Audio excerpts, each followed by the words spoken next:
वज़ीर-ए-आज़म इमरान खान का कहना है कि पाकिस्तान की मईशत मुस्तहकम हो गई है और उसके बाद आपको अच्छी ख़बरें सुनने को मिलेंगी। ये उनके अल्फाज नहीं हैं, लेकिन उनका मतलब यही है, उनके बयान से अख़ज़ किया गया। जो स्पीकर कौमी असम्बली हैं उनकी तरफ से भी 2 दिन पहले एक बयान दिया गया, जिसके अंदर मोहतरम ने फरमाया कि मईशत की बेहतरी के लिए मिलजुल कर जद्दोजहद करनी होगी। उन्होंने ये कहा कि अवाम बिल्कुल मुतमईन रहें, अल्लाह ताला ने अब इमरान की शक्ल में निजात दहिंदा दिया है। हम हक़ाइक़ कुछ आपके सामने रख देते हैं। PTI की हुकूमत के 300 दिन मुकम्मल होने के ऊपर मुख्तलिफ़ अखबारात के अंदर जो ख़बरें छपी हैं, ये इंडिपेंडेंट तज्ज़िया निगार हैं, उन्होंने कुछ आदाद शुमार इकट्ठे किए हैं। आपके लिए बड़ी दिलचस्पी का बायस होंगे कि आपको किस हद तक मुतमईन रहना चाहिए इस खबर के साथ कि गैस के निर्खों के अंदर 200% जो है इजाफा होगा। अब जब गैस आप इस्तेमाल करेंगे तो फिर आप गैस नहीं, अपने जिस्म के हिस्से उसके अंदर जला रहे होंगे, लिहाजा बेहतर है कि कुछ लकड़ियों वगैरह को बंदोबस्त कर लें, या कोयले अगर आपके पास कहीं पर मौजूद है तो उसको इकट्ठा कर लें, क्योंकि गैस जो है आपकी पहुंच से बिल्कुल बाहर चली जाएगी और बिजली का हाल तो आपके सामने है ही। लेकिन एदाद शुमार के ऊपर वापस आते हैं।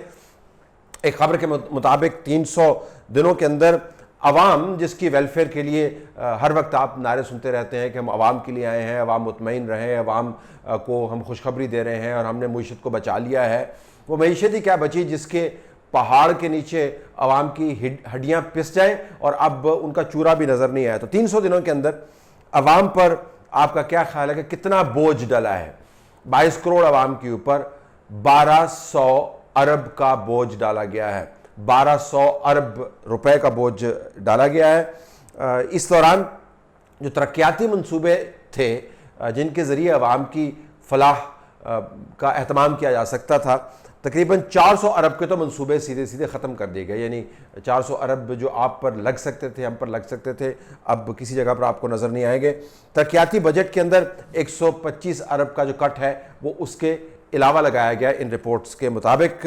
लेकिन इसके बावजूद FPR ने सांस लेने के अलावा तमाम चीज़ों के ऊपर टैक्स लगाने के बावजूद और उन्हीं लोगों को टैक्स करने के बावजूद जो बार बार टैक्स हो रहे हैं, अभी भी जो शॉर्टफॉल है टैक्स का वो 450 अरब रुपए है। तो क्लियरली जहाँ से टैक्स आपको हासिल करने चाहिए थे, जो आपके दाएं बाएं आगे पीछे ऊपर नीचे लोग बैठे हुए हैं, जो किचन भी चलाते हैं और हुकूमत भी चलाते हैं और अरबों खरबों रुपए कमाते हैं, उनको आपने टैक्स नहीं किया। जो एक कमज़ोर सी भैंस जिसका नाम लोअर मिडिल क्लास है, मिडिल क्लास है, स्लाइटली अपर मिडिल क्लास है, और जो ऐसे लोग हैं जो इनडायरेक्ट टैक्सेस के नीचे आते हैं, उन के साथ जो आपने किया है शायद उसकी मिसाल तारीख में कहीं नहीं मिलती। लेकिन इसके बावजूद 450 अरब रुपए का शॉर्टफॉल मौजूद है, अपना टारगेट मुकम्मल नहीं कर पाए।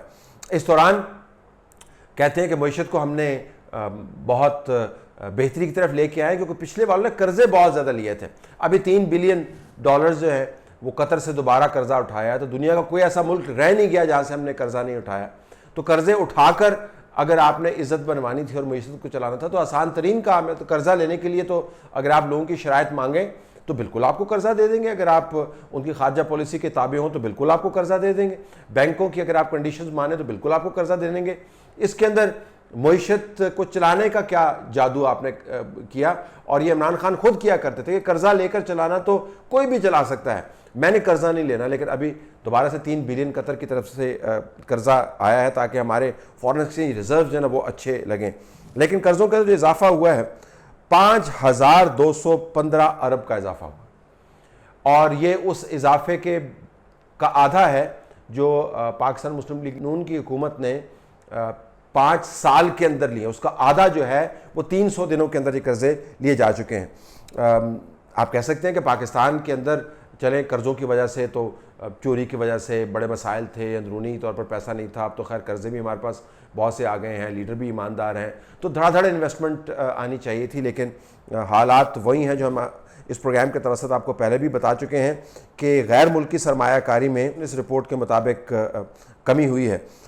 गैस के निर्खों के अंदर मौजूदा 200% इजाफे के अलावा की मैं बात कर रहा हूँ, 143% गैस के निर्खों के अंदर इजाफा हुआ है। तो 143 वो है, 200 ये है, तो 450% के करीब तो गैस के निर्खों के अंदर इजाफा हो चुका है। लेकिन इसके बावजूद करंट अकाउंट का खसारा है, जिस खसारे का रोना पीटते पीटते हुकूमतों को तलपटा कर दिया है, उसमें 5 अरब 24 करोड़ डॉलर की कमी हुई है, सिर्फ इस वजह से कि हमने इंपोर्ट्स को डिस्करेज किया। इसमें वो इंपोर्ट्स भी डिस्करेज हुई हैं जिसके ज़रिए आपने मशीनरी लानी थी और अपनी सनत साजी का बंदोबस्त करना था।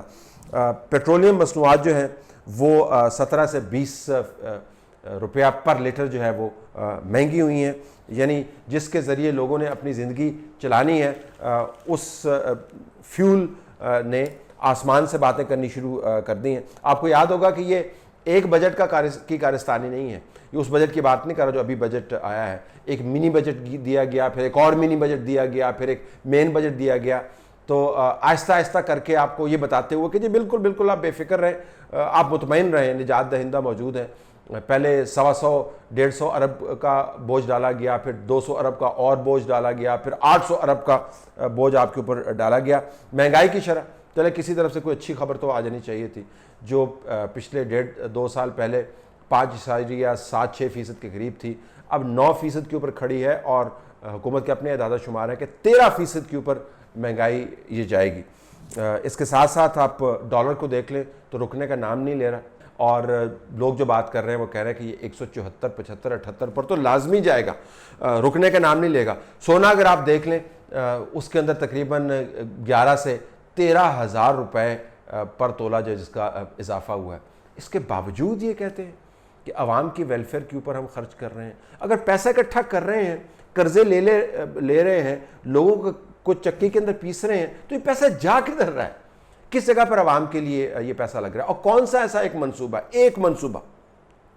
मंसूबा जो सूबों के अंदर और मरकज़ के ज़रिए आवाम की फलाह के लिए लागू किया हो। वो एक मंसूबे का नाम अगर दे दें तो फिर भी बंदा कह सकता है जी कि हड्डियाँ तो पिसी हैं, लेकिन मंसूबे की वजह से थोड़ी सी चस आ गई है, हमें थोड़ा सा मज़ा हमें आ गया है।